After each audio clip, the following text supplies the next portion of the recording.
تو آپ کی خدمت میں فرض علوم کا ذکر کر رہے ہیں، تو انسان کو یہ بھی معلوم ہونا چاہیے، ایک مسلمان کے بارے میں عرض کر رہا ہوں کہ مسلمان کو معلوم ہونا چاہیے کہ ایمان کیا ہے اور کفر کیا ہے۔ تو آج کے پروگرام میں ایمان کے بارے میں تھوڑی سی تفصیل میں ذکر کرتا ہوں اور اسلام کے بارے میں۔ یاد رکھیں کہ نبی کریم صلی اللہ علیہ وسلم اللہ تبارک و تعالی کی طرف سے جو کچھ لے کر آئے، دل سے اسے حق اور سچ سمجھنے کا نام ایمان ہے۔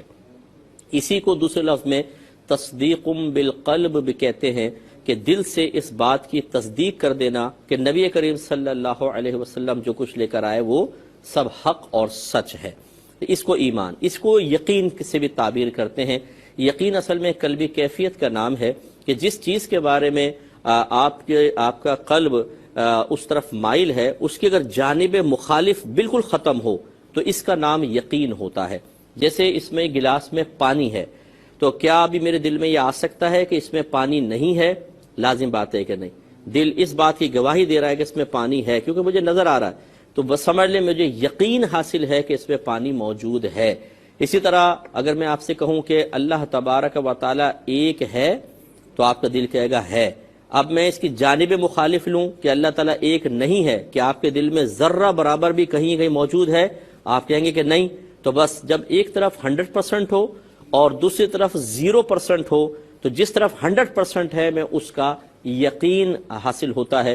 تو نبی کریم صلی اللہ علیہ وسلم جو کچھ لے کر آئے اس کے حق اور سچ ہونے کا یقین لازم ہے۔ اس کا مطلب ہے کہ دل میں یہ ہونا چاہیے کہ جو کچھ نبی کریم لائے وہ بالکل صحیح ہے، اور اس کی جانب مخالف 0% ہونی چاہیے۔ اگر 1%، 2% بھی ہو گئی، یار پتہ نہیں، ویسے 98% مانتا ہوں، تھوڑا بہت شبہ ہے، تو بس ایمان آپ کا خطرے میں پڑ جائے گا۔ تو بس اچھی طریقے سے سمجھیں کہ ہمارے دل میں نبی کریم صلی اللہ علیہ وسلم جو کچھ لے کر آئے، اگر اس طرح رچ بس جائے کہ ہمارا دل 100% گواہی دے رہا ہو کہ یہ حق اور سچ ہے، اونلی 1% بھی ایسا نہ ہو کہ شبہ ہو کہ پتہ نہیں صحیح ہے کہ نہیں ہے، تو سمجھ لیجیے کہ آپ کو یقین حاصل ہے، آپ صاحب ایمان ہیں۔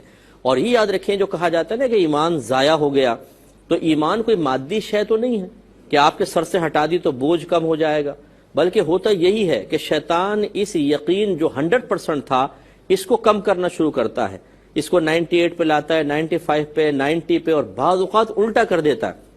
جیسے ایک شخص ہے، مثال کے طور پر اس کا جوان بیٹا ایکسیڈنٹ میں مر گیا، دوسرے دن دکان جل گئی، تو شیطان اس کو بہکائے گا کہ دیکھ اللہ تبارک و تعالی معاذ اللہ ظالم ہے، تیرے ساتھ ہی ناانصافیاں ہو رہی ہیں۔ پھر مثال کے طور پہ کچھ دن بعد بیٹی کو طلاق ہو گئی، تو پہلے اگر وہ اپنے آپ کو روک بھی رہا تھا، ایک وقت ایسا آتا ہے بسا اوقات، اور لوگ بھی اس میں کردار ادا کرتے ہیں کہ اس کی زبان سے نکلتا ہے کہ ہاں اللہ نے میرے ساتھ ناانصافی کی ہے، اللہ نے ظلم کیا ہے۔ حالانکہ ہونا ہی چاہیے کہ 100% ہمارے دل میں یقین ہو کہ اللہ تعالیٰ ظالم نہیں ہے، وہ انصافی نہیں کرتا، لیکن شیطان اس کو الٹا کر دیتا ہے کہ 100% یوں ہو جاتا ہے کہ ہاں اللہ نے میرے ساتھ ناانصافی کی ہے، اللہ نے ظلم کیا ہے، اور 0% یہ ہو جاتا ہے کہ اللہ تعالیٰ ظلم نہیں فرماتا۔ یہ ایمان کا زوال ہے، ایمان ضائع ہو جاتا ہے۔ اس لیے بڑی توجہ رکھیں۔ اسی لیے ہم کہتے ہیں کہ ضروریات دین کا علم سیکھیں اور دلائل کے ساتھ سیکھیں، تاکہ شیطان آپ کو بہکا کر اس یقین کو کمزور کر کے ہمارے ایمان کو ختم نہ کر سکے، مضبوط ایمان رہے۔